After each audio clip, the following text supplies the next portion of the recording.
You are listening to Zen and the Art of Triathlon.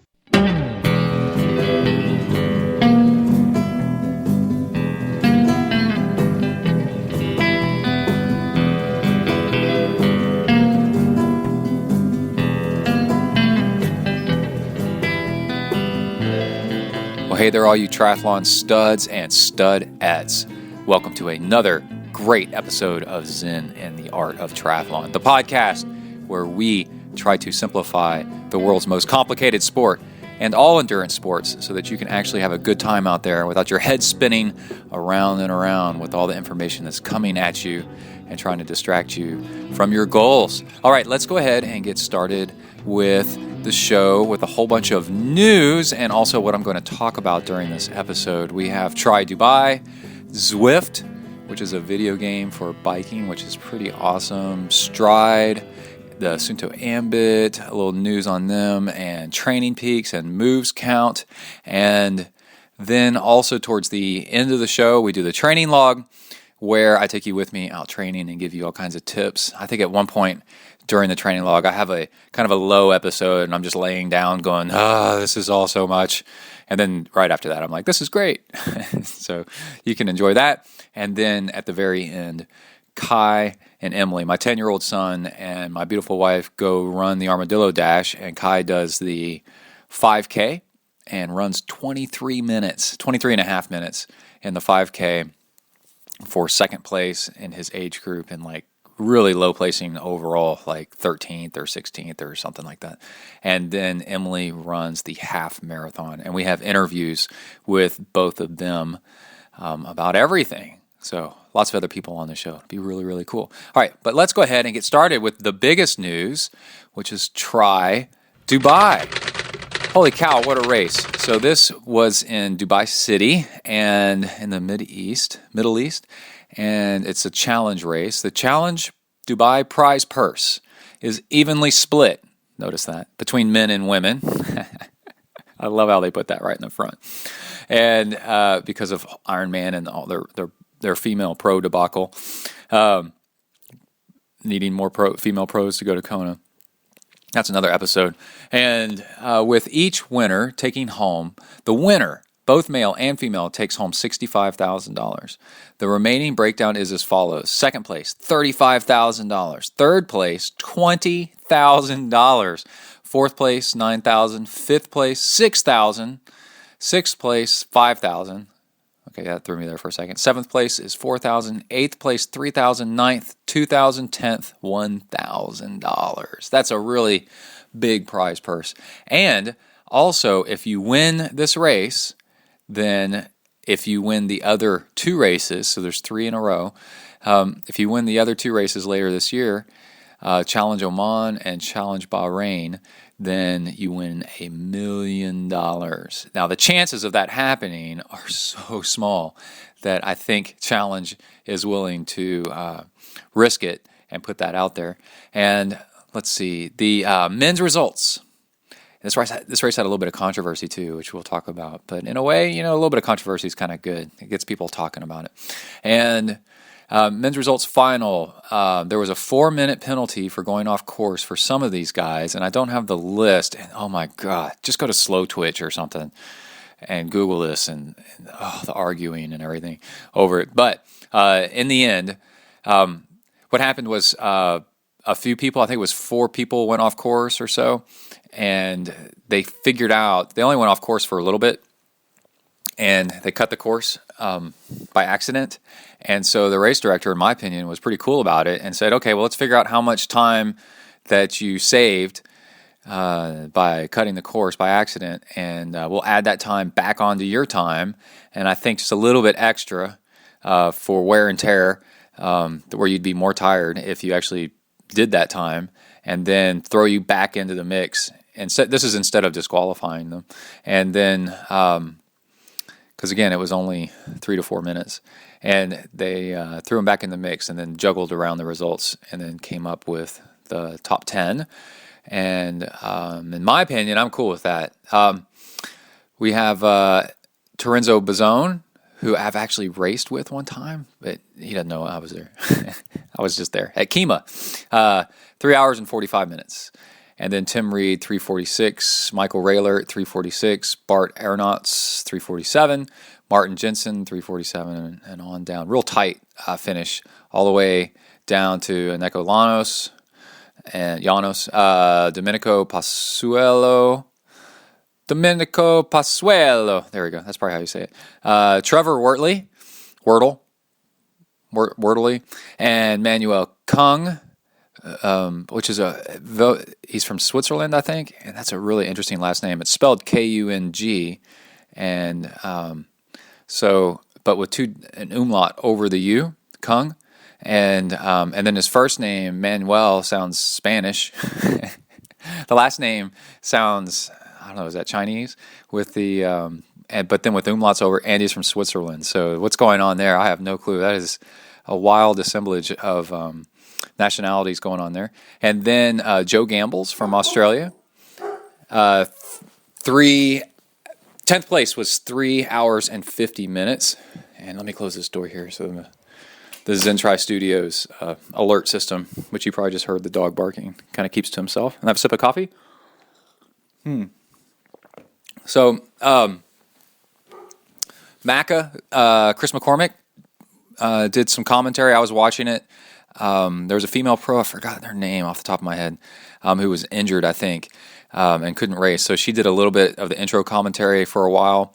And then after the swim and people started getting on the bike, Macca came in and did commentary, and he's awesome. So this whole thing is on YouTube. If you want to go look, and also Challenge's website, you can go watch it.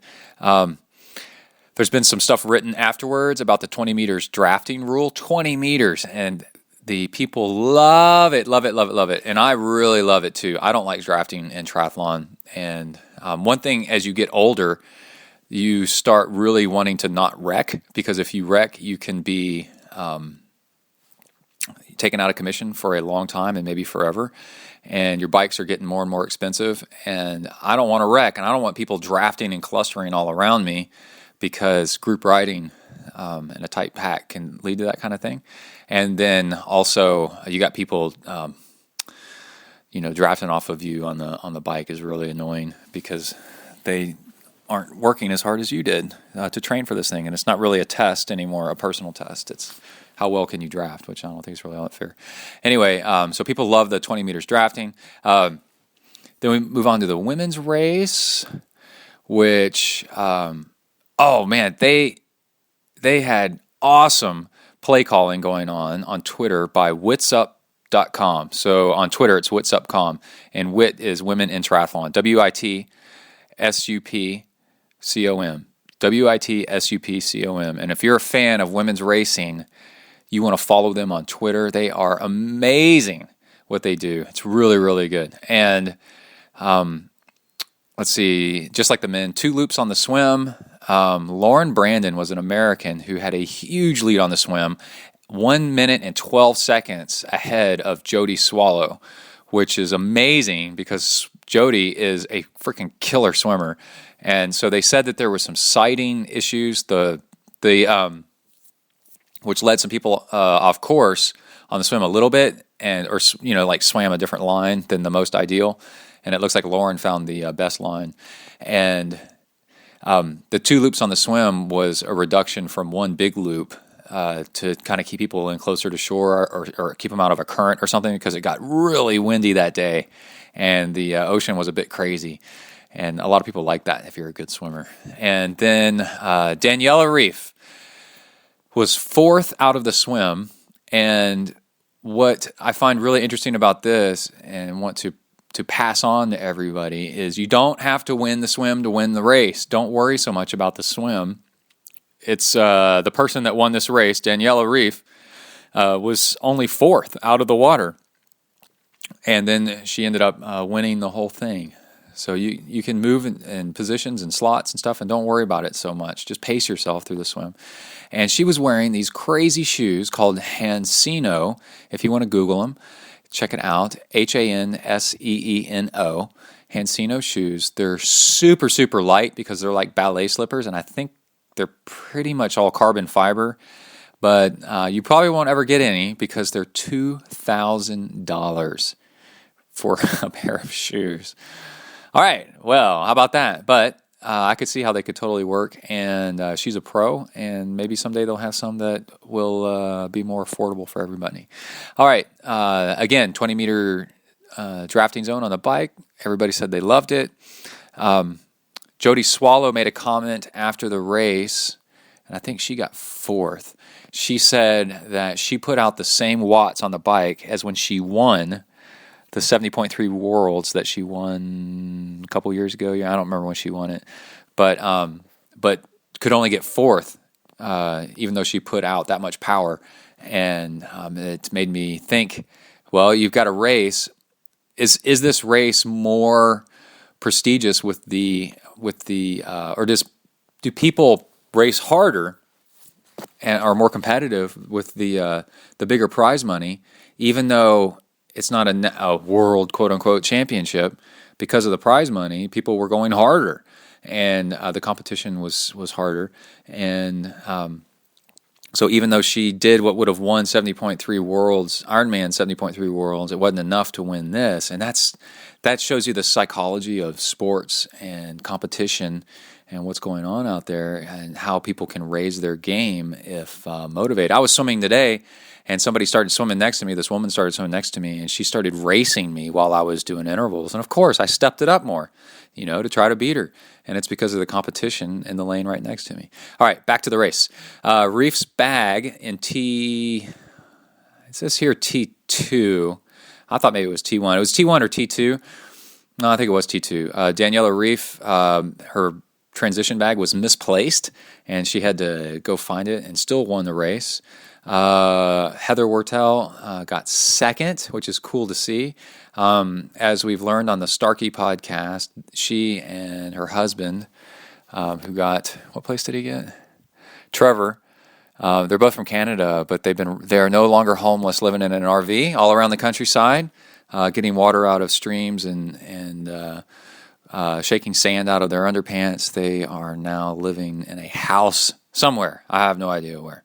That or their RV has flat tires and they've just parked it somewhere and they're living in that. But that's cool to see that they've actually got some. I actually think that them traveling around the country and training wherever they wanted to was actually really cool. I guess they got tired of it or something. Okay, and then Hella Fredrickson, who was pretty much the race favorite because she dominated Bahrain so well, she got third. So that is really interesting. And then Jody Swallow got fourth, and that's all I have for the results for that. But Hella might have been a victim of what happens is if you win a really big race, you start getting involved in all these press releases. I mean, I interviewed her after the race, and it starts eating up your training time, and you don't train exactly the same. And this happens to people that win Kona a lot, and it's very difficult to repeat a performance because you get too into talking to the media and doing, I guess, what do you call them, like press junkets, like where you're showing up at stuff because you're super famous. So anyway, that was the race, and yeah, there's some controversy over the drafting, whether people should have been thrown out entirely, not drafting, cutting the course. I say it's by accident, and it's up to the race director at that point to come up with the most fair thing. So let's say when I put on my Ultraman type race that I'm going to put on towards the end of the year, let's say somebody goes off course by 3 minutes, and it's because of a course marker that I put up blew down or got moved, or it's something where it's not the racer's fault. They went off course for a little bit. 3 minutes, 4 minutes. Yeah, 3 minutes, and then at the end of the race, they cut off at the end of the day. They missed the cutoff by a couple of minutes, right? Well, should I throw them out of the race? I would say no, because they actually went too far, and if they hadn't have done that, they would have come in under the cutoff. So it's up to the race director, and to be as fair as you possibly can. And yeah, okay. I have another comment on that. I'll try to I'll try to gather together my brain and maybe say it in a minute while I'm not trying to read all this other stuff. Okay, Zwift. This is a video game that's in beta right now, but it's in a wide release beta. I got an invite finally. And so it's kind of like, I'm trying to think of something, Grand Theft Auto or something like that, or you're riding your bike, and then the visual effects are really good, and you use your ant, like say you have a Garmin or whatever, speed or power, like I have a power tap, power meter on the back of my bike. It'll read, your computer can pick that up. You have to plug into your USB port an ant antenna, and I happen to have one from Suunto, and then your computer can pick up the ant signals that are coming from your bike's equipment, and then you can ride through the video game. Now you can't turn left or right. You have to, it keeps you on the road, but it speeds you up and slows you down based on how fast you're going, and also based on the terrain, which is really cool. The downside of that is if you have a planned workout, the visual effect of the terrain slowing you down makes you want to go harder, and there's no way it's going to line up with what you need to be doing with your workout. So it's more of a just great for killing time out there, and other riders out there have their names over their head and their country flag, and there's a ton of people in there, and it's a lot of fun to be social. I heard there's a Facebook group where you can meet up and go for giant group rides, and again, it's beta, and there's tons of stuff coming. I really, really recommend trying this out if you have a trainer and you have the gear, and I would even go out of my way to get the ant antenna. Reactions from other people are mixed, but it's all personality based. Everybody says the game is great. It's really, really good. But is being on a trainer for you? You know, does it actually work on you to psychologically kind of get you motivated out there? I just recently changed my name to B for Brett, and then ZenTri to see, but I haven't really been out there riding on it with my name changed on the end. But if you go out there Zwifting and you see Brett Blankner, B Blankner, or B.ZenTri, I'm going to try to stick with that for a while. Then that's me cruising around out there, and I would love it if you sent me a message that you saw me, or that you're talking with me. You can message through the game too, which is kind of cool. And then the craziest thing is Kai's bike. He's 10 years old, and he has a little specialized bike with, he's got 700 wheels on it. 700, what do you call it, centimeter? 700 centimeter wheels. And then we could put him on a trainer, and I set the resistance down to almost nothing so that he could actually have fun. And he went flying around on that thing, and he's addicted. He absolutely loves the game. He keeps asking me to play it over and over and over again. So he's doing like 30, 40, 50 miles an hour. He told me he hit 48 miles an hour on it. And I can only imagine other people in the game going, what the heck is that? Who is that flying through there? And, you can draft off of people, and you, what else can you do? You can, there's King of the Mountains, and all kinds of crazy stuff. And actually, there's Strava integration. So if you upload your workout from that to Strava, then it puts your results on this island, and out in the middle of nowhere, you would think. But it turns out it's an actual real island. I looked it up, and it's Jarvis, Jarvis, Jarvis Island. It's almost right on the equator, south of Hawaii. And if you go to Wikipedia and look it up, it's a really interesting island that lots of crazy stuff has happened on. And it's abandoned, a deserted island. There's nobody on it right now. But that's where Stryd, Zwift, the name of the game is Zwift, decided that geographically this island could be.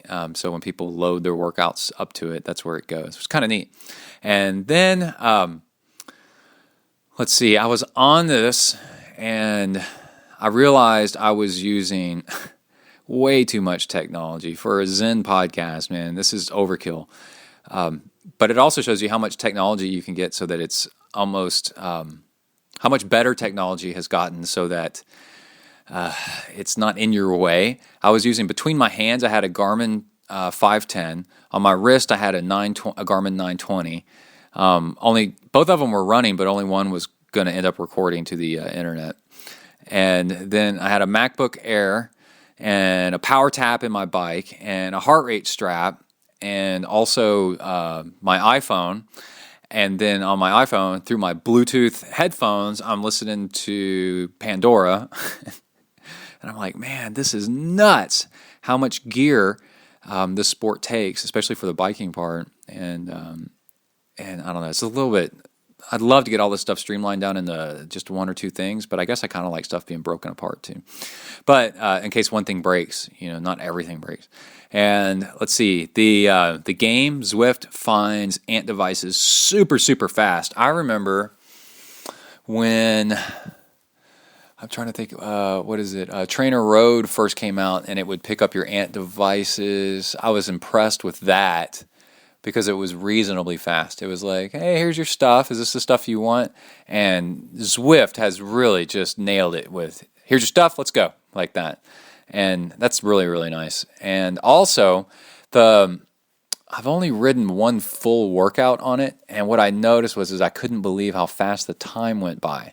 So if you want to get in miles and you want the time to go by fast, really give Zwift some consideration and check it out. Okay, other news. Let's see, Stryd is on Kickstarter, and Stryd is an interview I did. It's a running power meter, and I interviewed them a couple months ago. And let's see where they are on Kickstarter. And nope, I got their webpage up, but I don't have the Kickstarter part up. Gary was telling me that they've blown through their fundraising goals, and it's definitely coming. He ordered one. All right, they were aiming for $50,000, and they've already hit $72,000, so $72,800. So it looks like, and with 39 days to go. So it looks like this thing's actually going to be real. People really want it, and it's a power meter, which is really the size of a few coins, and you clip it to the back of your running shorts, from what I understand, and then it gives you watts, which is really, really cool, because now you know how much work you're doing. And I'm proud to be, actually, a quote from me is on their Kickstarter website. The quote isn't all that, I don't sound all that intelligent. Stryd looks real, and if this actually is real, then it could be a big game changer for everybody. ZenTri. That's me. And my logo and stuff. So that's pretty cool. Go over to Kickstarter and check it out. And the other thing is Suunto announced, hey, by the way, we have the ability with the Ambit to pick up the Stryd data coming off this thing. There's a little bit of complication where it's a power meter, but it's a power meter by running, and a lot of companies, for whatever reason, have set up the software on their watches or devices to not pick up. They try to do the thinking for you and say, well, there's never going to be any time ever where you would pick up a power meter while running, would you? Like that. So I won't even let you look for a power meter while running. And I'm always of the mindset of, no, let people, don't turn stuff off in software. Assume that stuff is coming and just leave it on. And that's what Suunto did. And guess what? They can pick up the power. They can pick up the Stryd power meter in a Suunto Ambit. While in running mode, you can look for a power meter. And it goes, hey, there's one. It's a running power meter, which is news to me. But let's go ahead and show the numbers. And it does. So it's pretty cool. And Suunto did, I'm giving Suunto a lot of love today. Suunto did something else, which I'd been begging for years, which they're claiming that they've worked out a deal and the technology with Training Peaks to finally upload your workouts directly to Training Peaks from Suunto's training log website. So I guess it finally got to them with what uploads directly to Training Peaks. I know Garmin does, and there's another one that does as well. And I think people are like, come on, Suunto, do it. And Suunto finally shook hands with Training Peaks. So if you have a Suunto Ambit and you use Training Peaks, which I know lots of people that do, there's a setting now, I think in Moves Count or in Training Peaks, where you can say, hey, automatically upload my stuff to Training Peaks, which is nice, instead of having to copy stuff over like it's 1998. Okay, and then I think that's enough of the news. Next episode, we have some good stuff coming, which I don't want to quite mention right now, except Justin Metzler might be on, and so might John Hirsch. And Justin Metzler got Rookie of the Year in triathlon for USA Triathlon, USAT, which is pretty cool. So that'll be interesting. And he was just they were both just at big training camps, different training camps. It'll be cool to talk to them about what went on. And Metzler was at a training camp with a whole bunch of other big name pros. So it'll be cool to get the scoop from him about how they all handled themselves all around each other, which is always interesting, people's personality quirks and stuff. And let's get back to reading off. That's all the news and stuff. Let's do a couple of emails and do a sponsor mention. So we got some donations. You can support Zen and the Art of Triathlon by going to the left side of the page and finding the PayPal link and donating to the show, either one time or a recurring donation, which is the coolest. And it only ends up being about $1 an episode. And if you do, I mention your name on the show, and you also can send me an email anytime, and I'll answer your training questions. And here we go, a couple of emails. Philip Bowie, B-O-U-E, commented on my Rocky Raccoon 50 and said, congrats, Brett, and thanks for the excellent race report on the last episode. Cheers from Tokyo. Cool, Philippe. And yeah, previous episode is I go out and run the Rocky Raccoon 50-mile ultra trail run, and I painfully detail it in painstaking detail. Allow myself to introduce myself, and then tell you all about everything that I did to PR and actually get a pretty good result, 10th in my age group.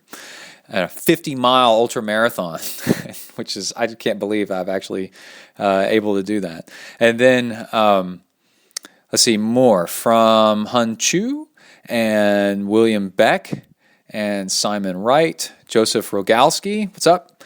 And John Burns, Jessica Woodruff, Dan Machia, it's up to him. And then Spiros Fetsis, how's it going? From Libertyville. And Tyler Moyer and Dwayne Morin and M. Webb, Todd Endicott, and Adrian sent us a note, and it says, Brett, thanks for your company on many rides and runs. Cheers, Adrian. Hey, no problem. Allison Frutos, Matthew Froese, James Godak, Grant Boschert, and Connor Sanders, and Jonathan Woodman, Richard Stewart, Jason Drury, and the best for last, Carrie /Jeff/ I'm not sure, Honing. How's it going? And let's see, that's our donations for this. And thank you so much. You make doing this podcast so much easier because it helps pay the bills.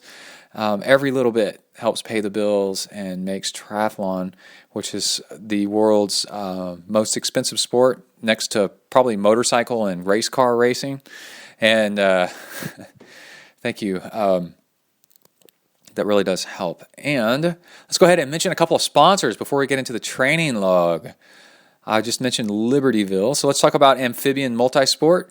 Amphibian Multisport out of Chicago, in the suburbs, north side, Libertyville. If you go to the Chicago area, if you live in the area, check them out, amphibianmultisport.com.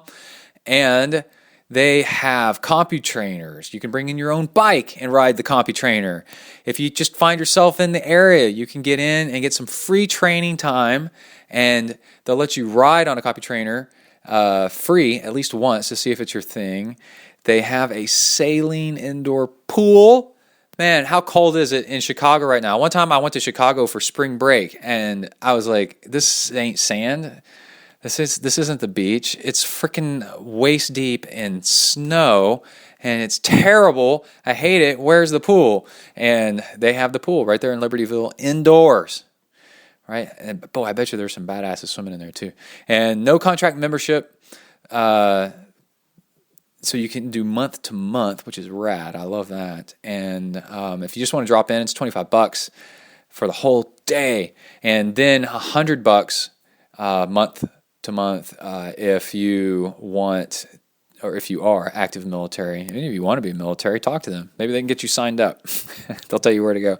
And firefighters and police force. So check them out, Amphibian Multisport. If you happen to swing through there, tell them that you listen to ZenTri, and thanks a lot. All right, and also, let's see, Sound Probiotics. All right, probiotics are the starters for the good bacteria in your gut. And the good bacteria in your gut, turns out it's about 70% of your immune system. What's the worst thing that could happen to you in your training plan leading up to a race? Getting sick. It's dumb. Man, don't get sick. Get Sound Probiotics, man. Get yourself and your gut flora all nice and happy up in there. Oh man, make you feel good, help you digest, help you do everything better.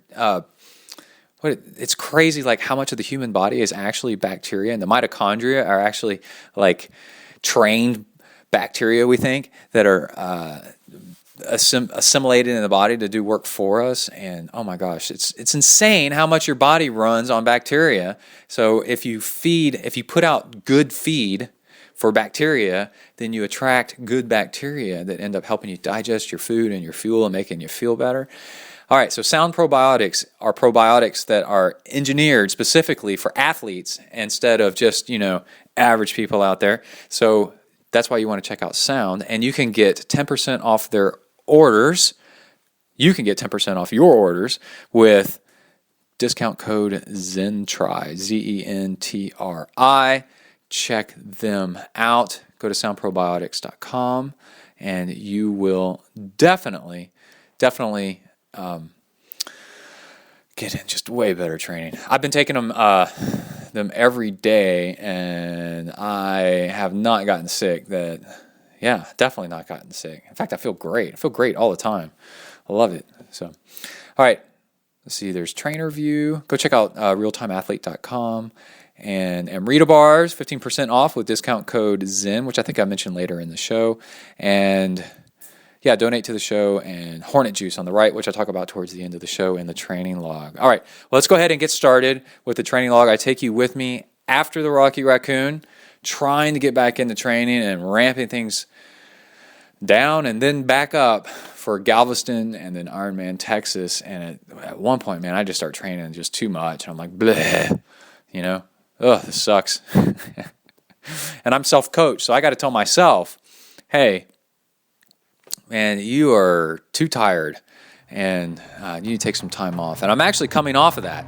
2 days, doing nothing whatsoever, and it's amazing once you get into the habit, how hard you have to work to not go train. So let's talk about that and a whole lot more in the training log. Here we go. You are entering the ZenTri training log zone. Huneli.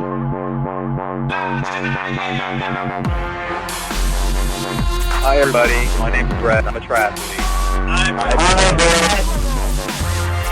I decided it's time I got some friends more suited to my status. But Joe, we've been friends for years. Hey, we all make mistakes. Come on, dudes, let's go exercise! Exercise! I'm gonna do sit-ups till I poop myself! All right, training log. Start date, February 20th, 2015, and I'm leaving the pool. Let's see, this training log, we're going to cover winding down from the Rocky Raccoon, how I did recovery from that, and got back into triathlon training because we have the Galveston half, Ironman coming up in April, and then Ironman Texas in May. And, oh man, I've done a whole bunch of crazy stuff. Got to tell y'all about. First off, I'm in the locker room. The the Screaming Banshee locker room where the high school swim team boys comes out of the pool and then into the locker room, and apparently it's required to scream at the top of your lungs constantly as you're walking into the locker room to announce to the other boys that you are present. And I don't know, it's just a whole lot of testosterone going on. It's something I complained about. You heard me complain about on the endless pool episode. And so I'm standing there by the sink. I've just finished swimming, and I'm getting ready to go to work. And I'm standing by the sink, flossing my teeth like a 100-year-old person does. And the boys are coming in screaming and yelling. And then one comes in, and he doesn't even look up, just opening the door. The door flies open, and then he goes, "Woo!" like that. It echoes in this painted cinder block locker room. And there's already that's on top of all the other screaming and yelling. So I just looked at him with this what the fark look, like, dude, I gave him this look from hell as I got dental floss hanging out of my mouth. And he looked at me for a second, and I kept staring at him, and then finally he goes, sorry. Like that. I just shook my head. Like, dude, come on, man. It's not entirely your locker room. It's a public locker room. And I know it gets crazy, and it's just boys. So let's see. What else? And my phone's about to die out of battery. Emily called me while this was all going on, pretending she was our dog. And our dog's name's Kona. She was. We do this fake voice for Kona that's pretty funny. And she goes, well, the phone rings, and I'm like, who is this? And I pick it up, and then I get, hi, this is Kona. I'm in the car right now. I'm going on a trip to the vet. Oh, like that. And I said, Emily, I can't hear you right now. I mean, Kona, I'm having trouble hearing you right now. So I need to let you go because I'm trying to get ready for work. And it's really loud in here. And she said, oh, okay. Sorry. I'll talk to you later. Okay, bye. And that was fun. Okay, so I am coming down off of the Rocky Raccoon. So after the Rocky Raccoon, I felt really, really, really sore. And how I did the Raccoon is detailed in extravagant and overwhelming detail. Last episode, allow myself to introduce myself. And the thing that was bad was how bad my quads hurt. So I took a while off of running and just biked and swam, and then eventually started running. But a really good indicator of fitness and strength and health and all that was I took like 2 days off of training, and then got back on it. About after the third day, went for a swim or something like that, and either swim or bike, and it didn't do anything hard. Of course not, because my legs hurt. It's just kind of therapeutic, not training, just more like mental exercise and stimulation, kind of getting back into the groove of things. And yeah, you can definitely run into starting training again too soon. And then also, I'm burping up an Amrita bar, and a post-workout Amrita bar. And you can get back to working out too soon, which will lead to overtraining and exhaustion. Or you can get back to not training soon enough and taking off a huge amount of time and getting fat and losing fitness. And you don't want to do that.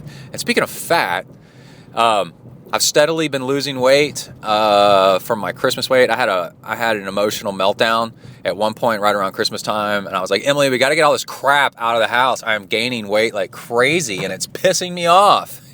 And she said, oh, well, I don't know, yeah. And I was like, let's get all this crap out of here. So I've been steadily losing weight, and a lot of it has to do with upping the fiber in your diet through veggies. It's not necessarily upping veggies, but it's like upping fiber in your diet through veggies, but then finding the sweet spot of how many veggies, because if you eat too much fiber, then you can't work out, right? so there is too much of a good thing. It'll slow you down to the point of where you can't absorb carbs because it's all locked up in your stomach with fiber, and your blood and your stomach's busy digesting that crap. And then when you try to go work out, you have a sluggish workout, kind of like I did last night out on the run. And yeah, that's it for right now. Got a whole lot of stuff to talk about, and I'll be back in a bit. Out, bang.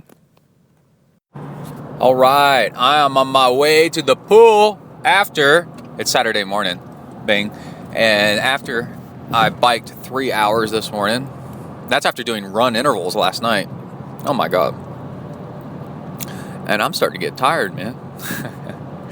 My bike ride today was easy, quote unquote, easy-ish, no hard efforts. And still, man, wears you out, 3 hours. That's what I always say, when you're going long, you don't need to do intervals. The time is difficult enough. And we got Cub Scouts tonight and some other stuff, but really paying attention to fueling on riding. And last weekend I did something really cool. I got to go ride for 3 hours with a guy here in town who is a former pro triathlete from a long time ago. He was probably only a pro for a couple years, and then started his own business and is a local fitness coach. That's a big deal in town.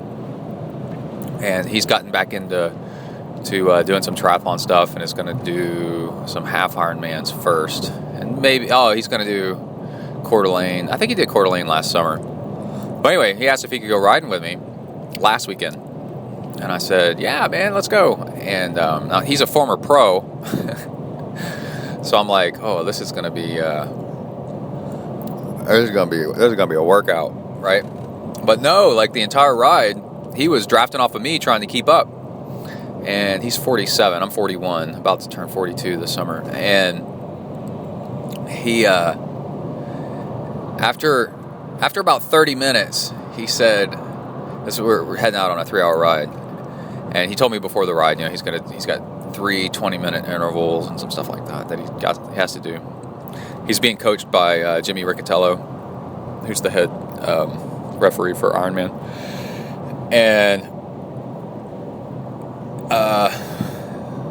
after we're riding a while, he goes, how many watts are you doing right now? And I said, I looked down, I was doing like 260 or something like that. And he said, what's your threshold? And I said, I don't know, like, I think it's like 280. And this is the weekend after doing the Rocky Raccoon 50 Ultra Marathon that I did. And he goes, "Holy, wow, crap." And I said, "Whoa, is that good or bad?" Because he's a pro, And I know a lot of pros are like way higher than that. And he goes, "That's crazy high, man. That's really good." And I said, "Oh, thanks, man." I had no idea. I mean, I know it's good, but I didn't know it was worth, a discussion or anything like that. And I told him a little bit about polarized training later. I'll get to that in a second. And I said, cool, man. I said at Ironman Texas, I've knocked out like a 5:15 or something like that bike ride before. So like 21, 22 miles per hour, something like that. And that was pretty cool. And he said, wow, that's pretty cool. And then, so then about an hour into the bike ride, he said, what do you, he goes, "We're averaging 21 miles an hour." I go, I guess so. I've learned, I turn off the average miles per hour off my bike computer. I don't see it on my screen because that'll make me overtrain. I just do time and average watts, and things like, I don't even look at that actually. Well, I guess that's on there, but I don't notice it anymore. But anyway, he said, "We're averaging like 21 miles an hour. If I do this in my race," he's doing Galveston with me. If I do this at Galveston, I'll qualify for Worlds." And I said, maybe, I guess, I don't know, like that. And we kept on riding. And then we finished up. I mean, yeah, we averaged 21.1 for 3 hours of riding, and it was a good ride. And it was a ride where I did intervals towards the end. And then that was a week ago. And then today, I was going out for an easy-ish ride and experimenting with fuel calories, like how many calories per hour. And I've got that Vitargo, and man, that stuff is so thick. And trying to make something with it's a real struggle. And I woke Emily up, turning on the blender, you know, because the best way to mix this stuff is with a blender. And what happened? She's like, "What are you doing?" It's like, "I'm mixing fuel." She's like, "Jeez." And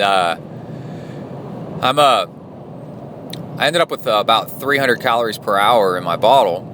And throughout the ride, as I got halfway through, I was like, I'm going to need more fuel. And I'd stashed a couple of gels in my jersey pocket before I got going. So I was glad I did that. So what I did is I squeezed the gels into my fuel bottle and then added more water when I was at my water stop. There's a post office that I stopped for water at. And that worked great. I got my energy back up. Looking at the graph when I finished, I was looking at my heart rate graph, and yeah, my heart rate started dropping about halfway, a little bit before halfway through the ride, and that's not enough calories doing that to you. You need to eat more. And there's something else that happened. And then I averaged today 21.2 miles per hour. So I went just a tad bit faster. And that's on top of running intervals last night. So let me tell you about my running intervals. I live on a street that has a loop around it. That's a half-mile loop, like exactly. And it's pretty cool. I ran last night. See, a lot of us get all sucked into thinking that we won't train on a treadmill, or we won't train indoors, you know. Won't train on pavement, gotta run on trails, won't train on pavement. When really, if you think about it, that's a weak-minded mindset. And you've convinced yourself that you can't exert your body unless the conditions are a certain way. And all that does is just sabotage your goals. So I was... you get on like Slow Twitch or whatever, and you hear people complain about treadmills. I won't run on a treadmill; they're terrible. Well, I used to think that too until I started figuring out how to use one, and then they're the best. And then on a bike trainer, if I go for a long ride, I'll prefer to ride outside because it makes the time go by faster. But on a shorter ride, indoors is totally the way to go. And you get one hell of a workout, way better than outside. And usually I used to be like, man, if I'm going to go run, I want to run like all over the neighborhood and whatever. That way it's interesting. And I've learned that there's this half-mile loop around my house, and I can use it as a tool where, like, this is like the same situation if you had a hill near your house. You would think it was insane just running up and down the same hill, but you got to ask yourself, what's your goal? So this loop around my house has a nice little hill on it within the half mile, and so what I did was I ran around it twice as a warm up. I got my dog with me, Kona, and who's actually gained 5 pounds. He's fat now because he hasn't been running with me as much. Because I was running on the treadmill so much, and he can't run on the treadmill. I tried teaching him how to use the treadmill. That didn't go well, but I didn't try all that hard. I could probably keep trying. And then I'm running around 10 minutes was, jogging easy around this loop, this half-mile loop. And then after that, I started doing one loop hard, and then a little bit of a walk and a cool down run around the loop for recovery. So one hard, one easy, one hard, one easy, one hard, one easy. I ended up running 12 laps around this loop around my house And it ended up being one of the best workouts I've done running at all. And one of the reasons I'm doing it is A. I get to take my dog with me instead of running on the treadmill, and it's got this hill on it, right? So I get my little hill. And then B, too, the running downhill after doing the Rocky Raccoon in my quads just freaking killed me. It reminded me how important it is to be able to run, to get downhill running in. And so this loop has one hill and then one good downhill in it too. And running it at a fast pace really bangs up the quads, running downhill really fast. And I was like, oh man, that's pretty freaking smart.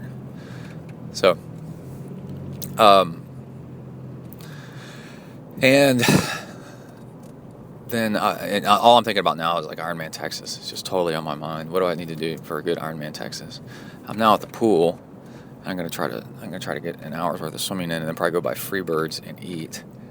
And I've also noticed this whole thing about upping a little bit of fiber in my diet. I'm now below 180, 179.8 pounds this morning, and that's after drinking 2 beers yesterday and some brownies.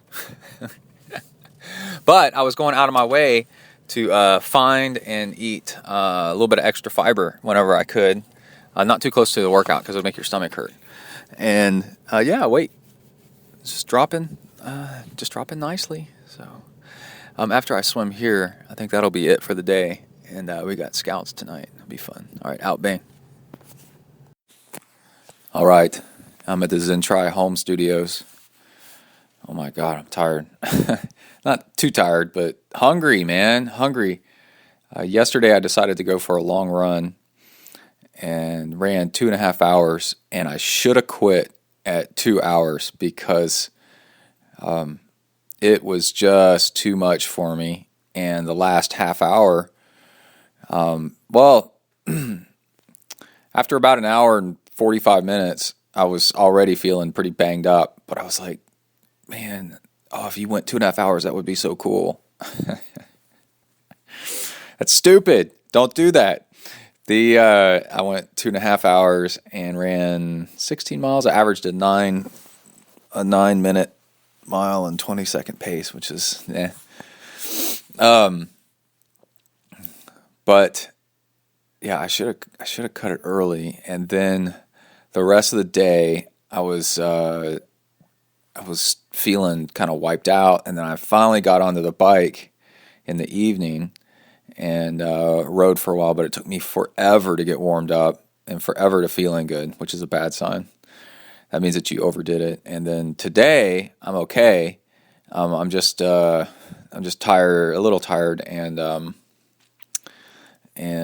not really all that sore. I never went hard yesterday, just kind of went, and managed to get in 15.5 hours for the week. So what we're going to start doing is start talking about, as we get closer to Galveston and Ironman Texas, about volume and hours per week and training methods and styles and what I'm doing to get there. I've noticed that I've gotten extremely paranoid over the past just couple of days. It has kicked in that I need volume to do well at Ironman Texas. And oh my God, it's oh man, it's gonna be rough. Kona qualifier is probably 200 miles to 250 miles on the bike per week. It's probably more than that. People that know are probably laughing, going, yeah, right, that's nothing. But this past week I did 15.5 hours, and I ran 36 miles, I think, 37 miles, and I biked 130 maybe miles. So it's time to start upping the bike, and it gets confusing, like, what do you do? Well, the thing that starts going through my mind constantly is, where are you going to find the time to bike like that and A, be there for the family, and B, don't piss off your family, and C, don't start hating triathlon. 1 year I trained just a huge amount of volume, and I started hating it, but I was entrained into the process, and it was working, so I just kept going with it. But man, when Ironman's over, you just feel like you just I've had races where when you cross the finish line, you just want to keep walking and just go straight into the ocean and just go to the bottom and die, because you're just so exhausted and so glad it's over. What were you doing this entire time? Now, it gets weird, because you're sitting there thinking, like, you got to question everything, but you got to worry that you're not questioning too much, because there is stuff that just works,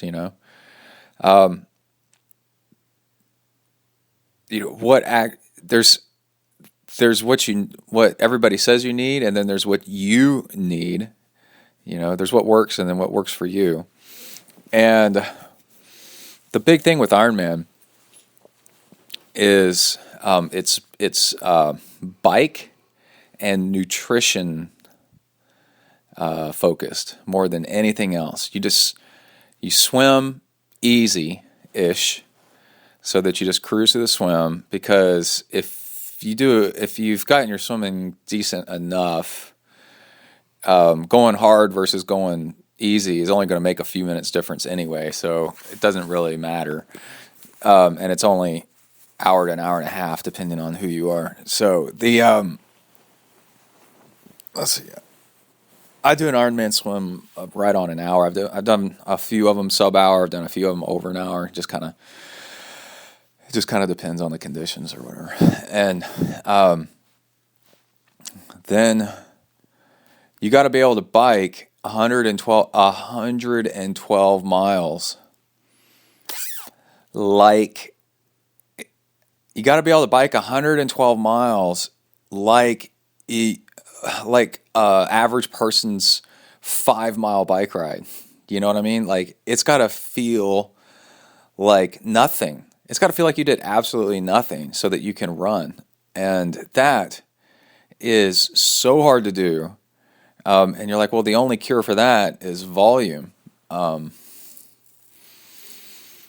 I mean, not exactly. And then how do you bike 112 miles and put down the calories so that you're able to run a marathon at a decent clip? Let's say a 3-hour to 3.5-hour marathon in the heat, with not eating that much, because the intensity that you're having to go at is so high by the end of the day that you're not able to eat that much anymore. So you're running off of stored calories that you took on in the bike. So you got to up all these calories in the bike and figure out how to get this stuff in. And the more awesome you get, this is the thing, it all becomes like this wizardry where you're like, you don't just race this thing. There's all kinds of strategies and tactics and stuff that make it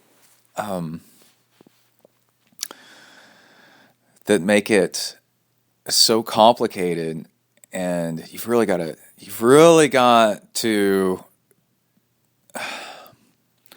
You're juggling a lot of balls at this point. So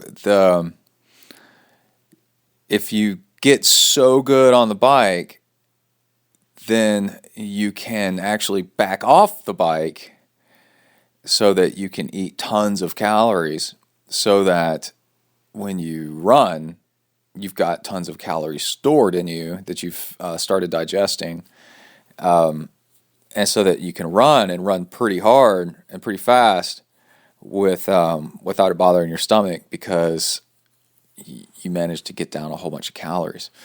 Now, the only way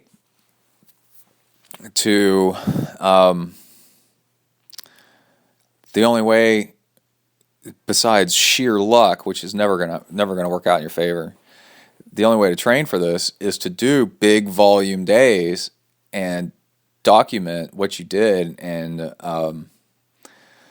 how it turned out for you and what's going on, so that you can replicate it on race day. And this sucks. Big volume days. One thing I really dislike is being in the sun. Who was I talking to? Getting them on the podcast about sun exposure and such.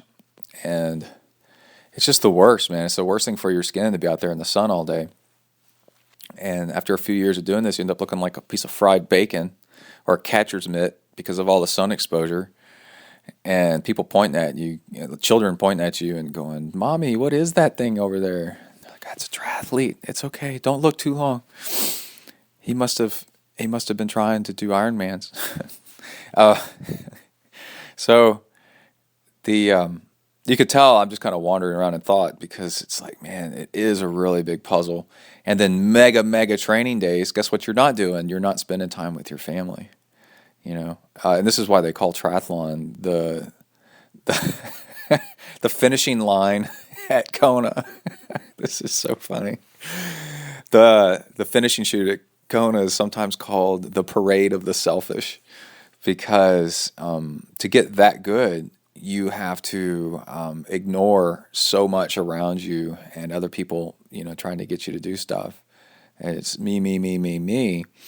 So it's an incredibly selfish sport. So you have to learn over time to do tactics to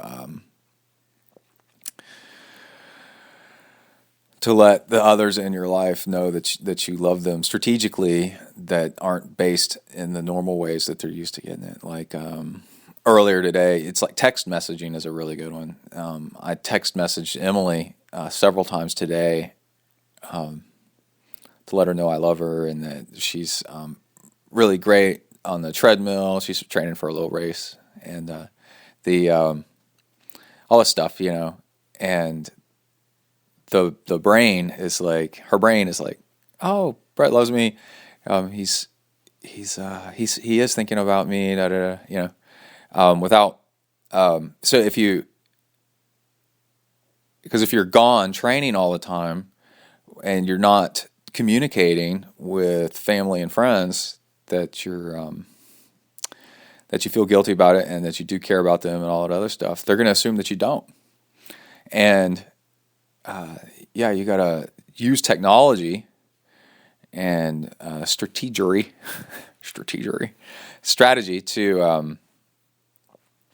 to let people know that one, that you are thinking about them, two, that you do feel guilty, and three, that it's only temporary and you'll be back, and that you are doing things, and to point them out so that they notice, So my one funny thing that always seems to work is when you're not on a this really works too. Let's say it's Saturday and you're going to watch your kid's soccer game, and you manage to squeeze in at least like 3 times saying, "This is so great watching this soccer game and not being out training right now, and spending my time, choosing instead to spend my time being here with the family," like that. And you just say it like subvertly, I don't know, whatever the phrase is. You just kind of mention it kind of offhand, kind of here and there, and your family will nod and be like, "Yeah, well, it is great that he's here." And then they remember, because if you don't point it out, they're not going to remember all the times that you didn't go do stuff, and instead they're only going to remember the times that you do go do stuff without them. So you got to point it out. Anyway, I'm getting off on a tangent here. So my main conflict that I've noticed is bike. Lots of bike volume, because man, I want to get my Ironman time down to sub 10 hour Ironman. And what I'm battling in my mind is a training strategy. Do I do tons of bike volume, or do I do smart bike volume? And after revolving around in my head all this stuff, the current mindset is, and this is going to change 500 times in the next week.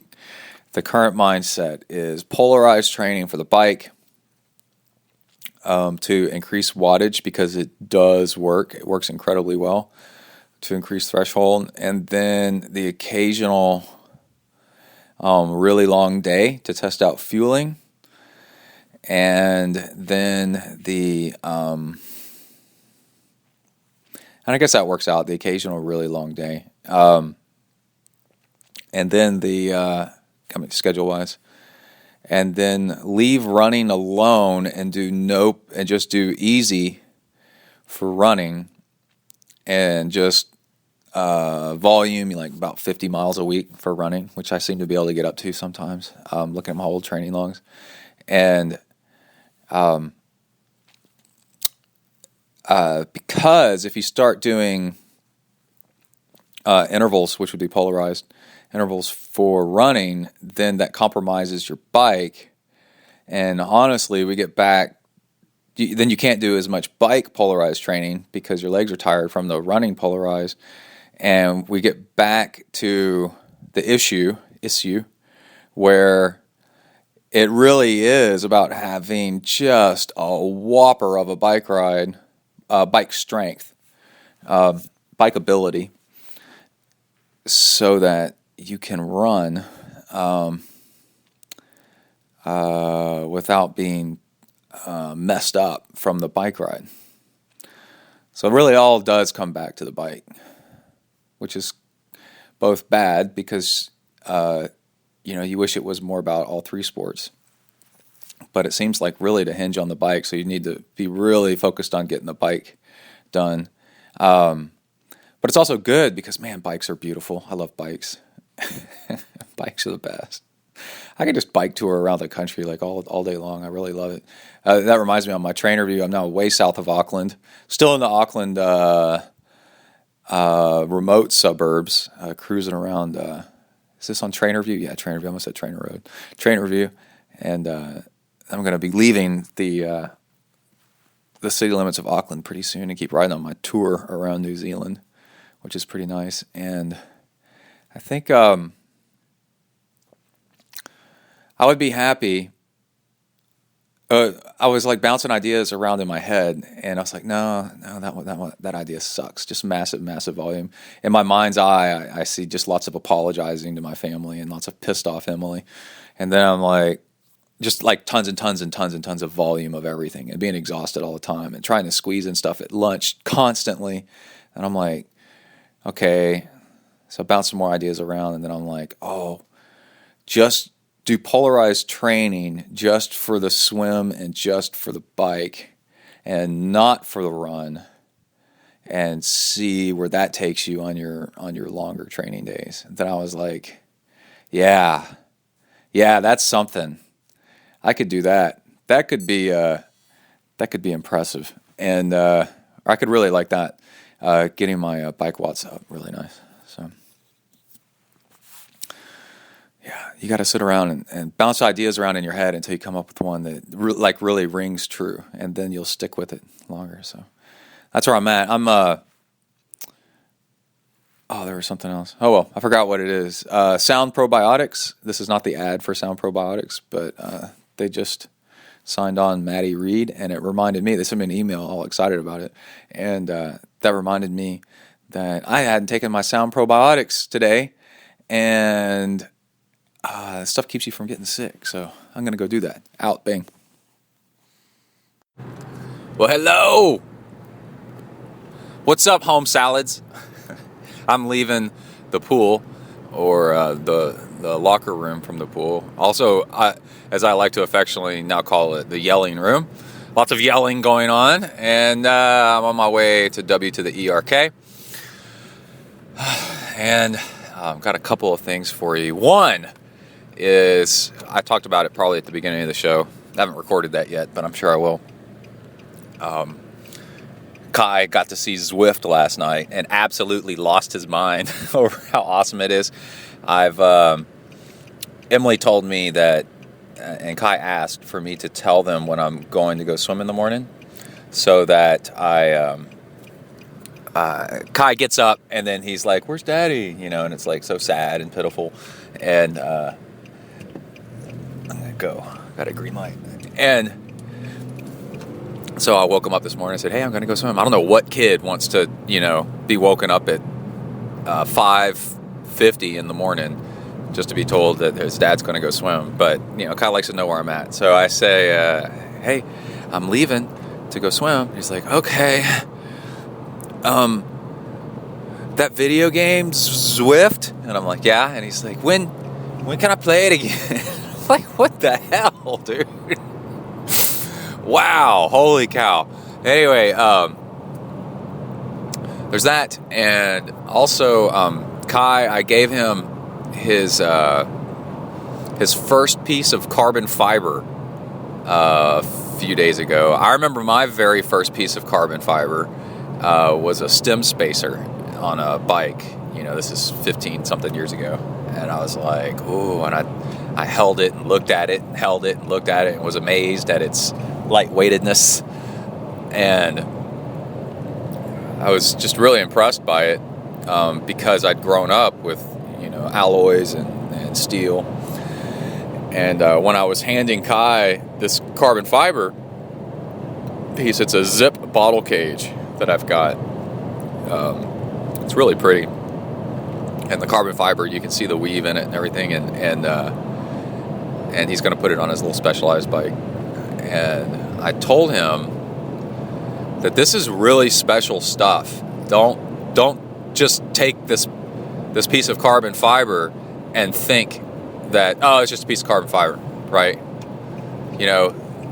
This is a miracle material the miracle material of our generation, and the stuff's only been around for a little while, and it's amazing that you can sit here and hold it. And just because it's starting to be everywhere, don't lose appreciation for what this really is and how far we've come to be able to make this stuff. And it really reminded me of the beginning scene, the opening scene. Oh, Jesus. Got a crazy driver.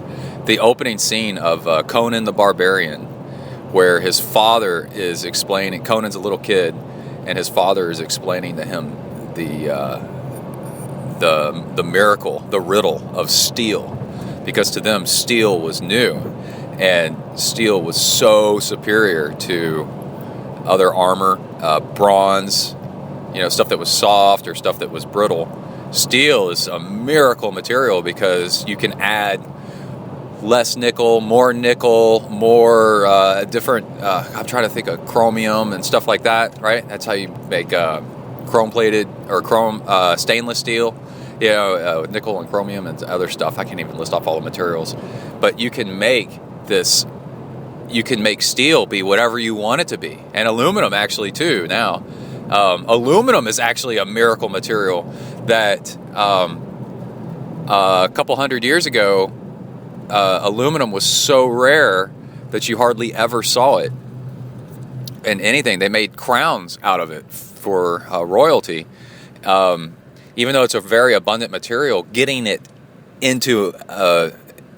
out of the ground and condensing it into pure aluminum is actually requires electricity, and high volumes of consistent electricity has only been around for a little while, and now, so it was more valuable than gold. Aluminum is more valuable than gold, and I think the plate on top of the Washington Monument is made out of aluminum as a sign of how awesome America is. and now we're walking around drinking soda out of it and throwing the cans on the ground. What was considered to be more important than gold. And it's pretty crazy when you think about it, you know. And it's just like it's trash. And so in this opening scene, he's Conan's dad is explaining to him, you know, this is so important, this material, and it actually, he humanizes it. I forgot what that phrase is called, whatever.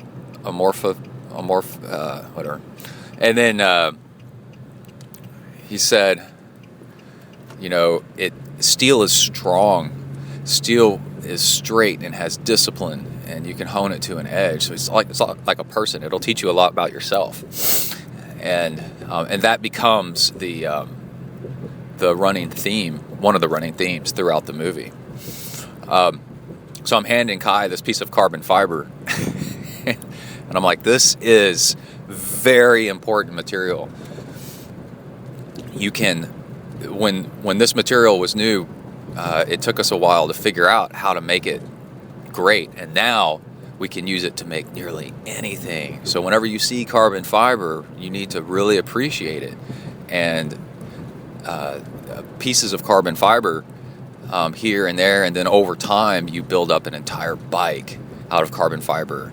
And now sports cars, race cars, have carbon fiber frames and body panels.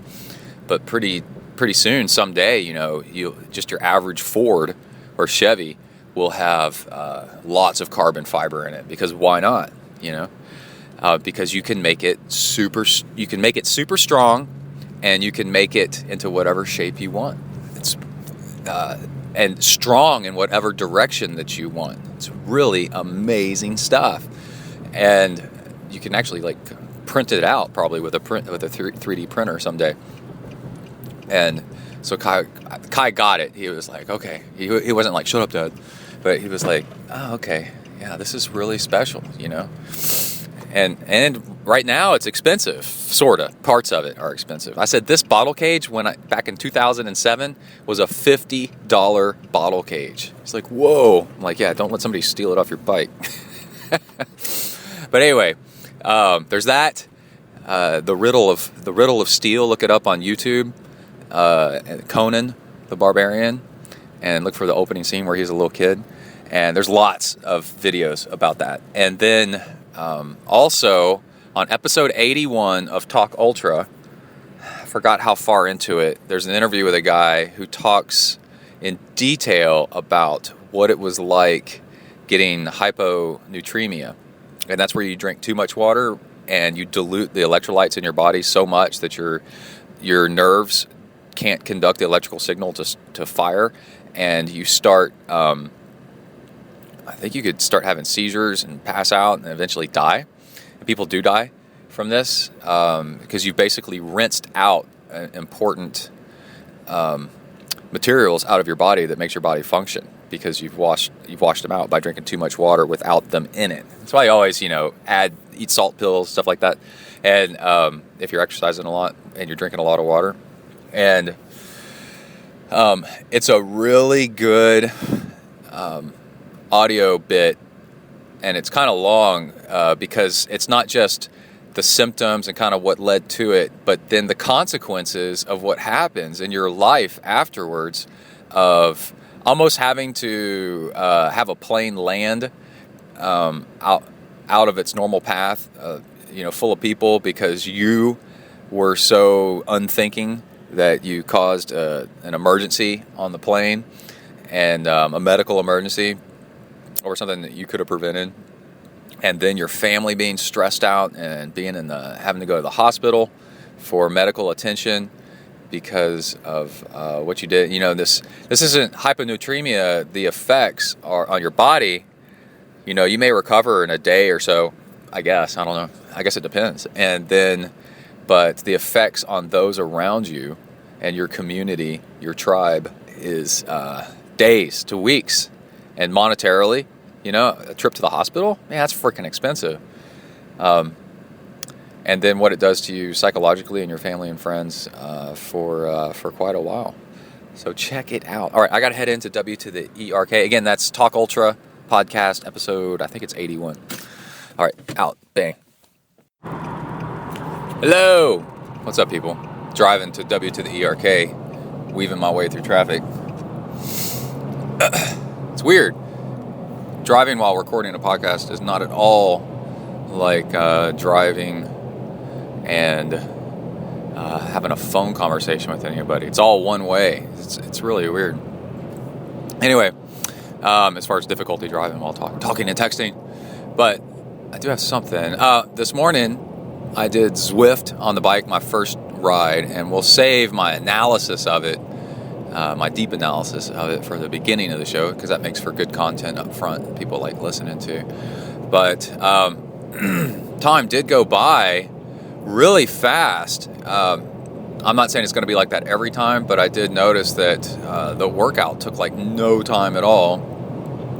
And I did an interval ride, which also makes workouts go by faster.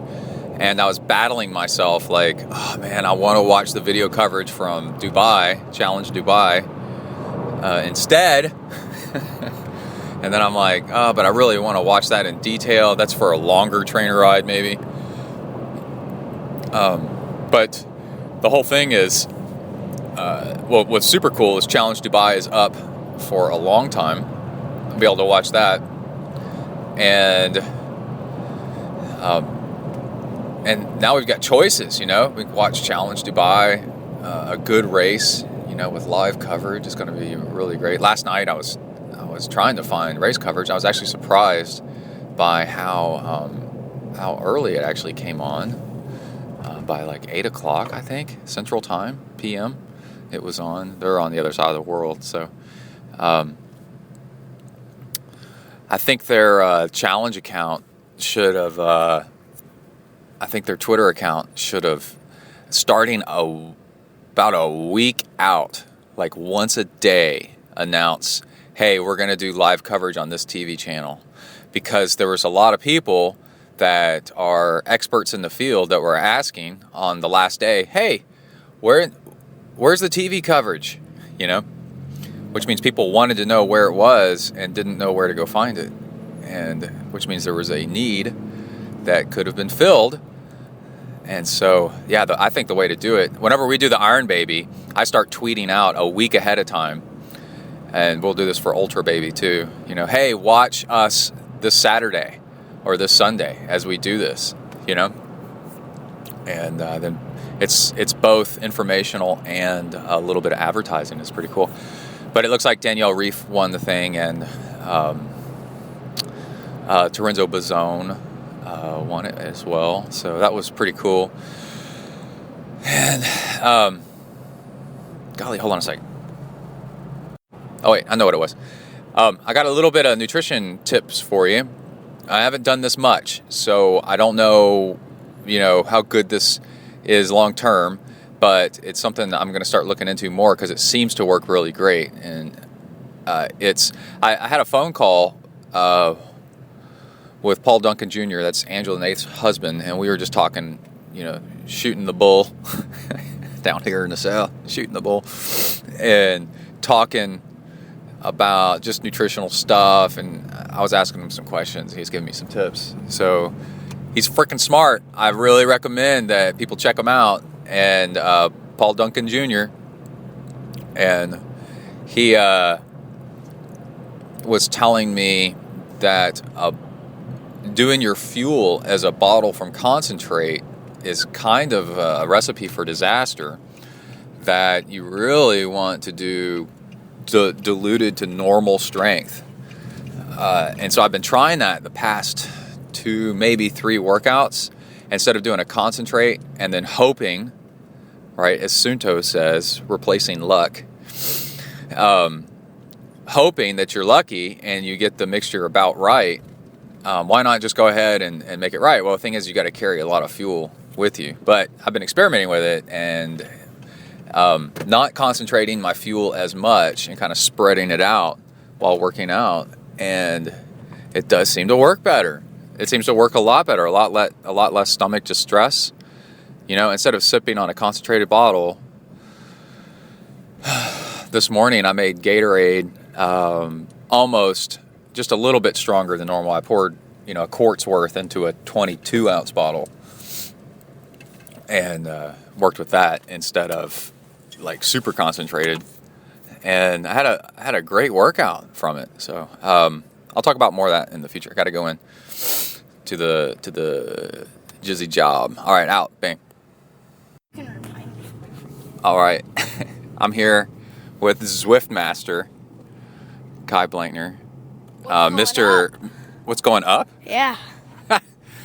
Mr. Like 50 miles an hour or something like that. 3 miles per hour. You know how mad this makes other people that are on it trying to be honest. You know, and you're on it, and you've only done it a couple times, right? How many times do you think you've Zwifted so far? 2. Yeah, just 2. And it's a game, right?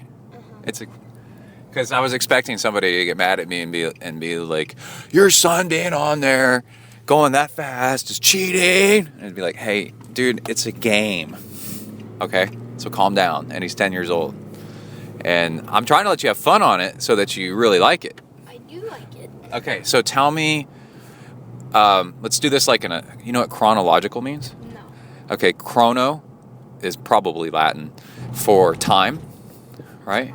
And logic is probably Latin for thinking, logic, right? Time thinking. So think of it in time, okay?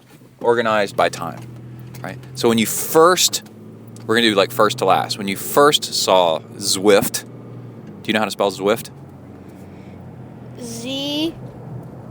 Z-S-W-I-F-T? Z-W-I-F-T. Oh. Are you one of those people that has to write things out to be able to spell it? No. I think you are. Anyway, okay, when you first saw Zwift, what did you see? What was it? What was the first time you saw Zwift? Well, when you were riding on it and we saw deer and stuff. Wait, squirrel moment. Look at that digger. Squirrel. Man, he's going to fall over. Look at that. Oh, that's rad. Okay, anyway, back to the whatever we're talking about. What were we talking about? Not construction cars, Well, we just were vehicles. talking about- Okay, hit me. What were we talking about? Zwift, when you first saw it. Oh, well, the first time I God, dude, saw you're worse than I am. Oh my god. First time I saw it was when Hey, wait, did you know that a Honda, what is it? What's the Honda truck called? Ridgeline. Did you know that's really a Honda Pilot without the back on it? Yeah. Okay. Back to whatever we were talking about. Let's go. I forgot everything. Zwift. First saw Zwift. You were riding, and I thought it was boring. What? Because I didn't ride on it. Okay. Yeah. So when you first saw it, you I didn't was think it was going to be... jealous. You were jealous? Yes. Wait, what was boring? That you had to wait? Yes. Oh, okay. Because I was all like being, Daddy first, Daddy's got to figure it out. I'm going to hog it. Okay, and then what happened? Then I got to ride on it, and it was epic. It blew my mind up. What about it blew your mind up exactly? Like, it was amazing. At first, it didn't work though on the second computer that we. Oh yeah, and I told you just be patient. I'll figure it out. It didn't. The Ant chip doesn't work on that second computer too well. Second. So what did you do while you were on it? I rode intervals. Yeah, you kind of did, didn't you? Yeah. What did you like about it? That it looked kind of real, and it did what you kind of did. Like, it went your speed, I guess. So how did you get up to 50 miles an hour? I've never seen you do that in the real world. Just spinning might get into a really easy gear Yeah. and spin. It's been really fast. Yeah. So what bike were you, how are you doing this? On my You're only 10 years old. On my awesome bike. Yeah. You're only 10 years old. There's parents all around the world listening to this going, how in the world do I get my 10-year-old to actually exercise in a video game? And so what we did was we took your bike, your specialized bike, Yes. right? Which you can ride indoors, outdoors, ride to school, right? So it's a good investment, right? And you can ride it in races, Yep. right? And then you have about, I don't know if you can buy this stuff used, maybe $50 to $100 worth of Garmin speed sensor, cadence sensor stuff on your bike, Yep. right? Uh-huh. And then, so that's your investment, or our investment in your bike. And then the trainer, right? And then, which is used between me and Emily and me and Mommy and you, right? So that's split 3 ways. I guess. Yeah, but- so it's not like a huge amount of money because it's always being used by somebody, right? And I've had it for like, my trainer we've had for 10 years. And then, and a computer, right? That's it, right? Yeah. So people are like wondering how to do this. So then what happened tell me about your feelings in your body. Whenever I told you had to get off Zwift and quit to go do something else. You never told me to do that. Yeah, I did. I said, you got to stop. You got to go to bed. No, that was to eat. I told you To eat. I had to eat. Oh, okay. But anyway, tell me about like a little bit later when you wanted to get on Zwift again. What did that feel like?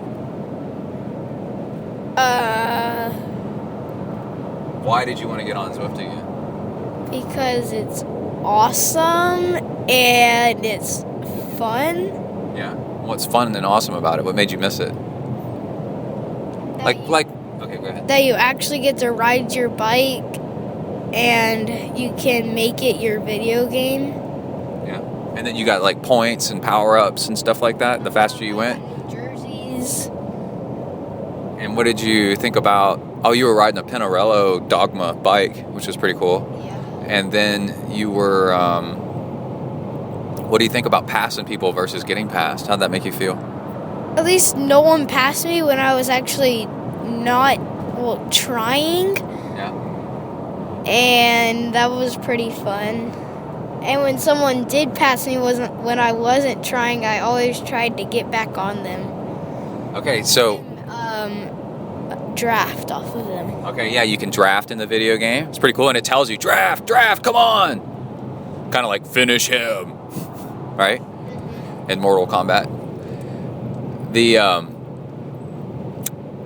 So what we're talking about here, the psychological, that means brain. Remember, logic means thinking. Psycho means kind of emotion in your brain.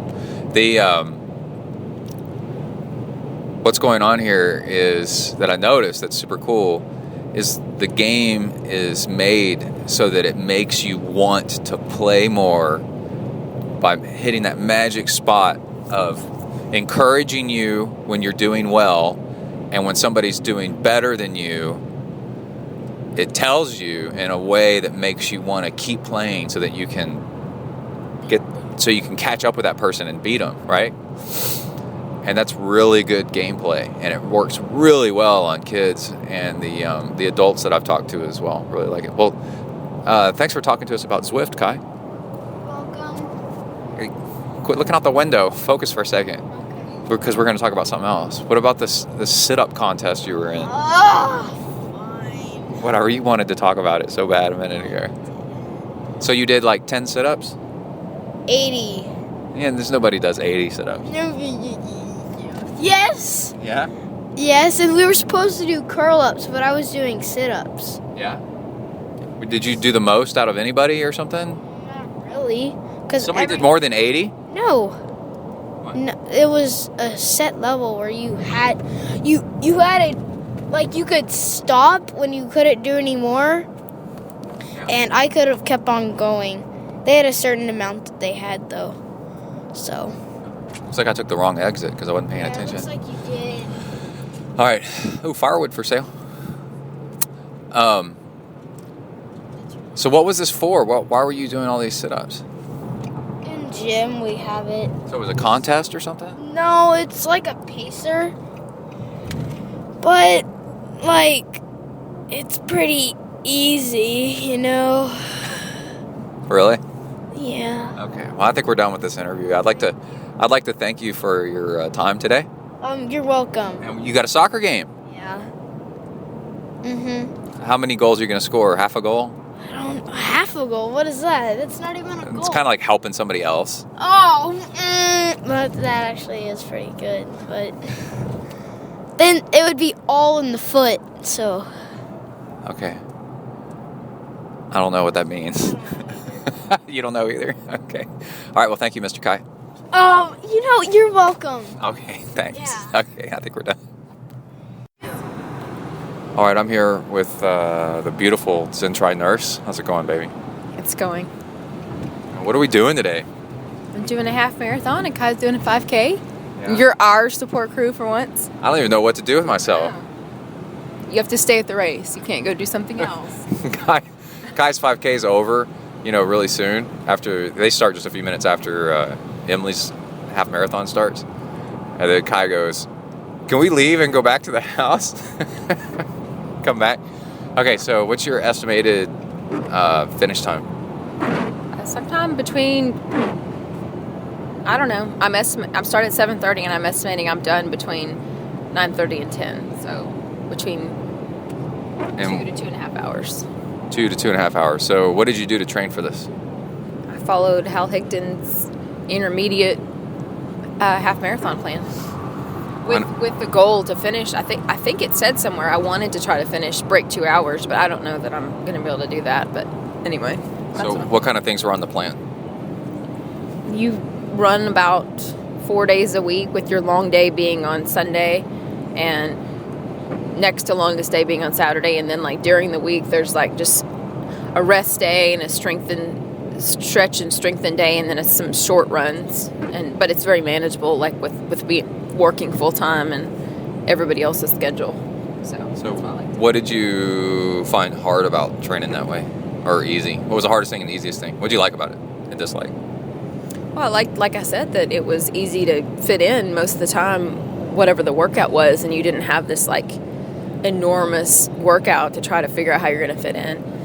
And then I didn't like, it's because it's the season right now where, like right now we're driving into the misting rain. It's just been really cold and misty, so I've done most of my training on the treadmill. But I've followed his plans before, so I knew what to expect. It's pretty awesome we have a treadmill. Yeah, it is. Very awesome. All right, what's Kai's training plan been like? Are you talking to me or him? Yeah, you. Just being Kai. Yeah? Yeah. He's run with you a few times outside with Kona. Oh, he did. He ran with me. While I ran freezing outside, and he's like, "Can we take our shirts off?" He asked me yesterday if he had to wear a shirt in this race, and I said yes. So Kai got on the bike this morning. I took a picture of him warming up on his trainer. Wouldn't that be hilarious if we took the trainer to the race? You got a 10-year-old on the bike, like spinning, like I saw at Nationals in Vermont, triathlon. There was people spinning on the bike right outside the transition area to warm up. I was like, oh my God, this is insane. Because if you did really well at Nationals, then you could go to Worlds in New Zealand or something. Yep. Yeah.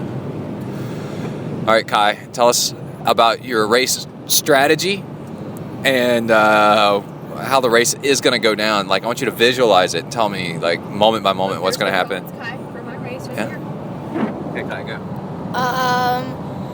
For the first mile, you said to not go as hard as you can. And then on the second mile, you go just a tiny bit faster. And then on the third mile, you go full out or just harder than the second mile, Dad? You go full out. Okay, full out. And then when you see the finish line, you try to kill yourself. Okay. That sounds great. I don't want to kill myself, though.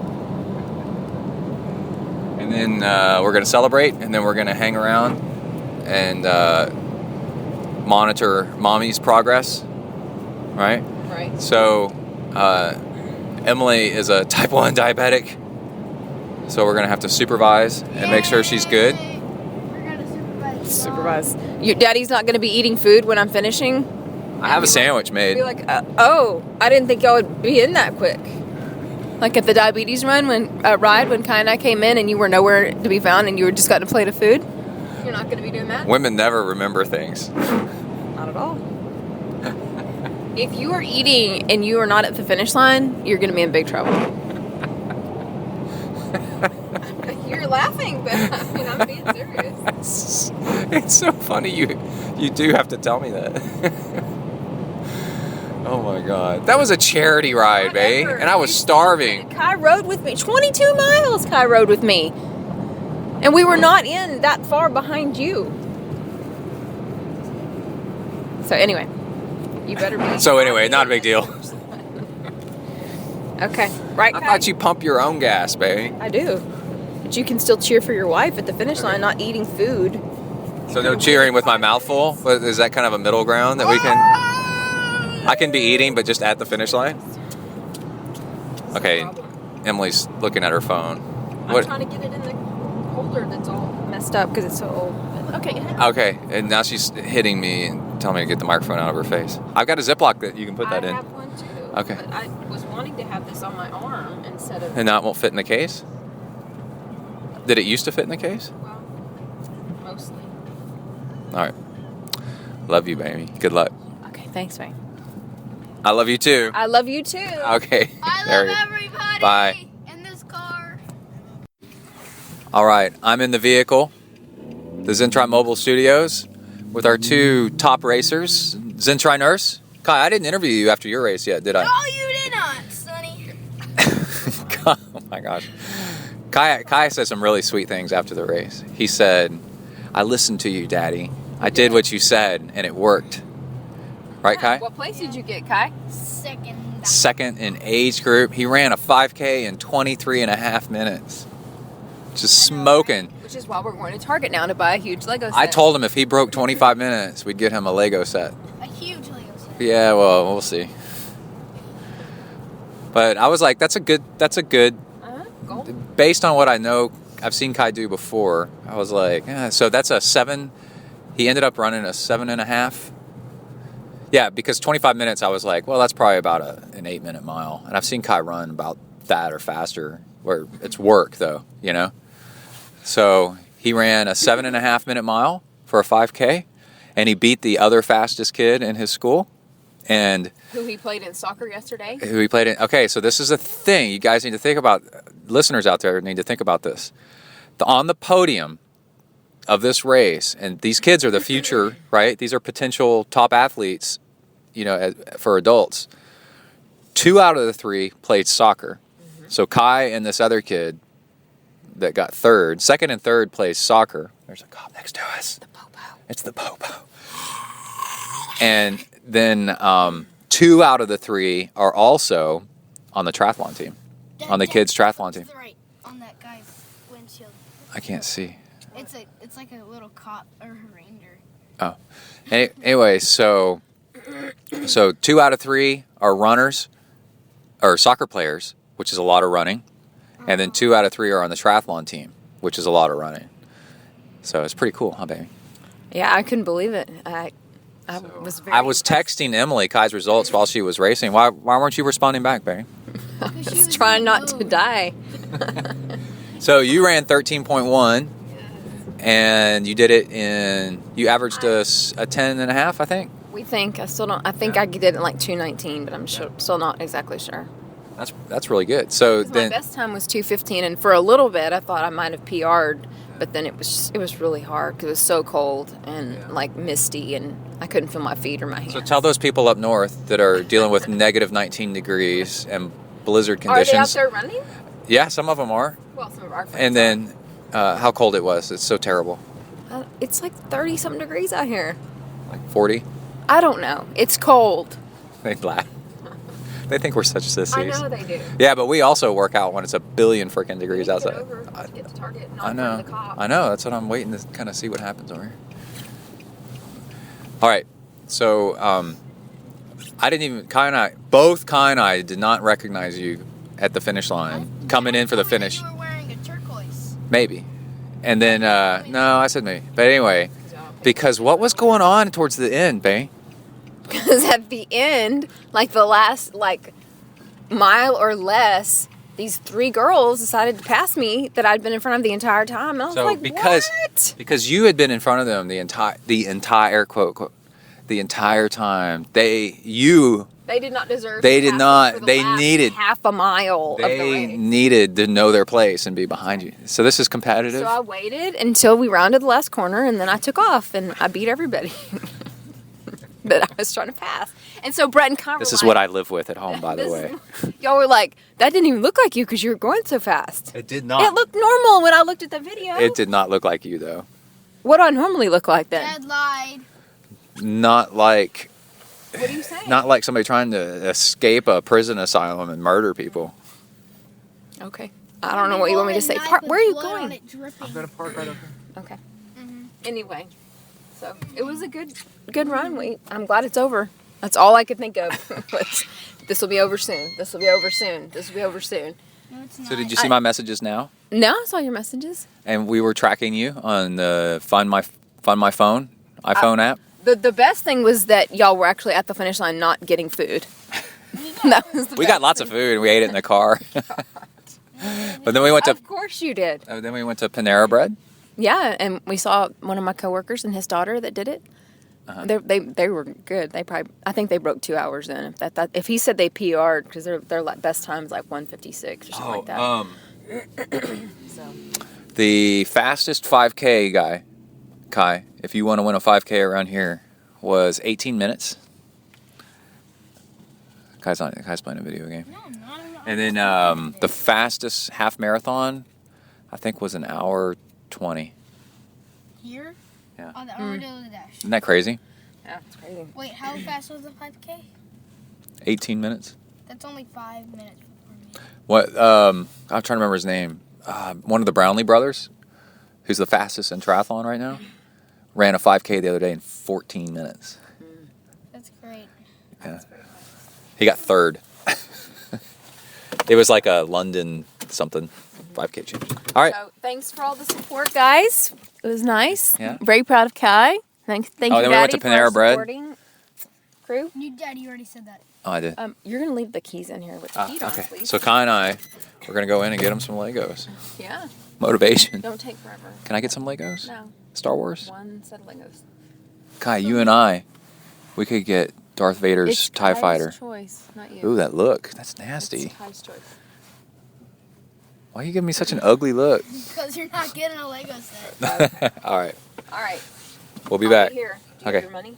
I have money. All right. Bye. Okay.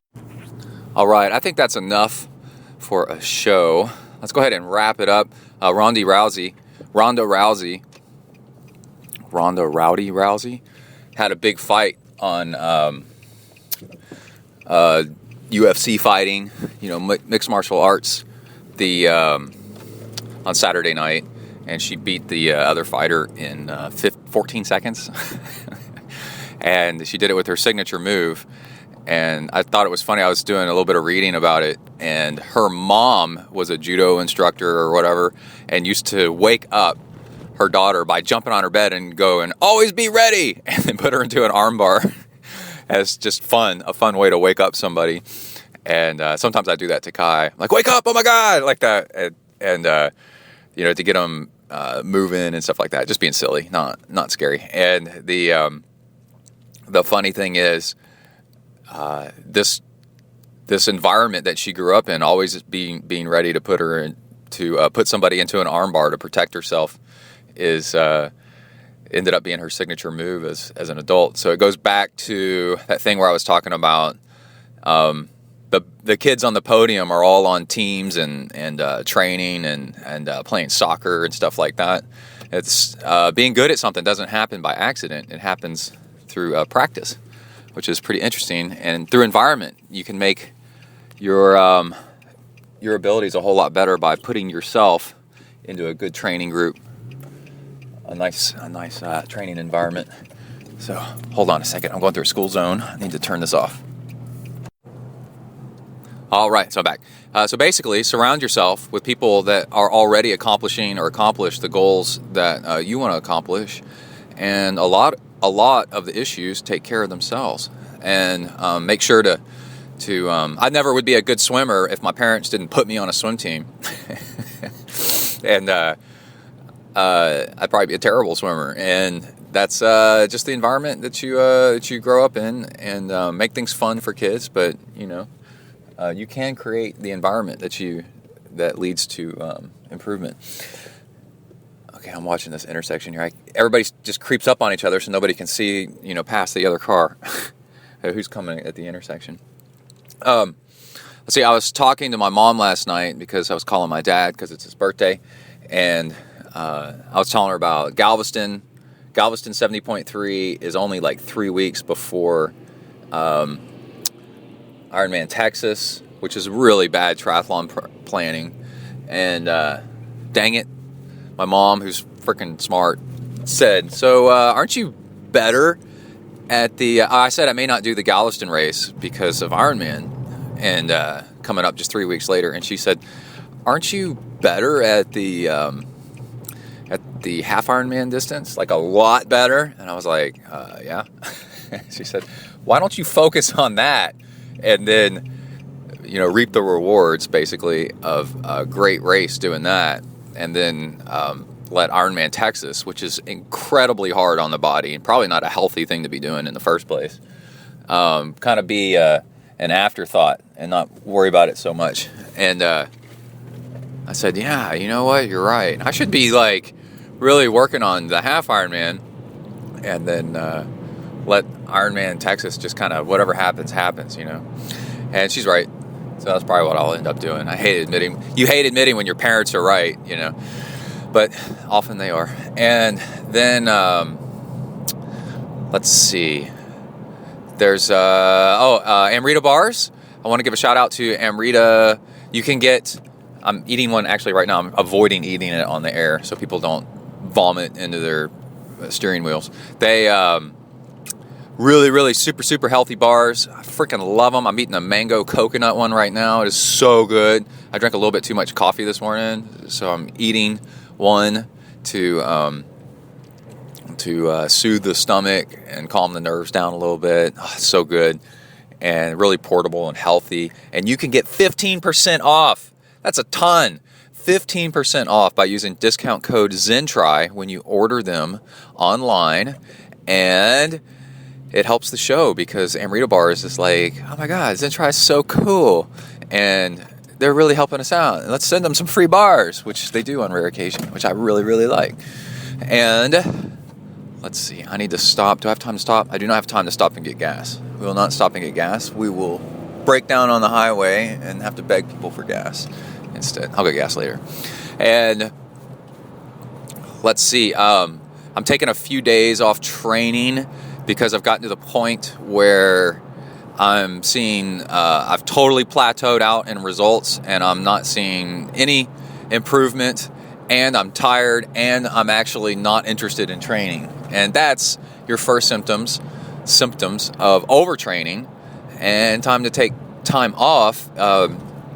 The crazy thing is it's actually really hard to do because once you get into the habit of training all the time, it's actually hard to stop that habit and to take a break. But you can actually develop a new habit, and your new habit is train until you don't feel like training anymore, and then take a break until you feel like not taking a break anymore, and then going back and training again. All habits are replaceable by other habits. It is not that big of a deal. The problem is believing that whatever you're doing is the only way or the way. Everything is just a point of view, and you only believe in it because your brain, you've plowed a path in your brain to believe in it. And then also Hornet Juice. I'd like to give a big shout out to Hornet Juice. People are ordering it off my website, zentriathlon.com, and that's super, super cool because Hornet Juice is some of the craziest stuff on the planet, and it really, really works. It's an amino acid mix, so it's a little bit of protein that you add to your fuel mix, your carb mix for working out, and it turns on your body's ability to burn fat.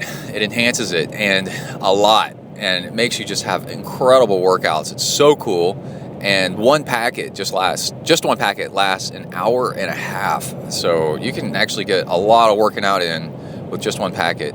And you can go to zentriathlon.com, and on the right side, there's a link to Hornet Juice, and buy like 4 packets or 10 packets or 20 packets. And then I get an email that you ordered it. And then between workouts, between meetings at work, I'll send you some. And a lot of times I send you an email like, hey, what's up? Where you live, where you live. And it's really cool. And I get a tiny bit off the top of each order that comes back to ZenTri, and then I use it to register for races and stuff like that. When I was talking to my mom about Galveston, she was like, I don't want to stay at a Super 8. I'm old. I want to stay at a nicer place. I've earned better than Super 8. And I said, okay, well, let me see prices. She goes, how much are you paying for Super 8? Maybe I can pitch in and we can get a nicer place. And I said, I looked it up. After taxes, it's like $230 or $215 for one night at the Super 8.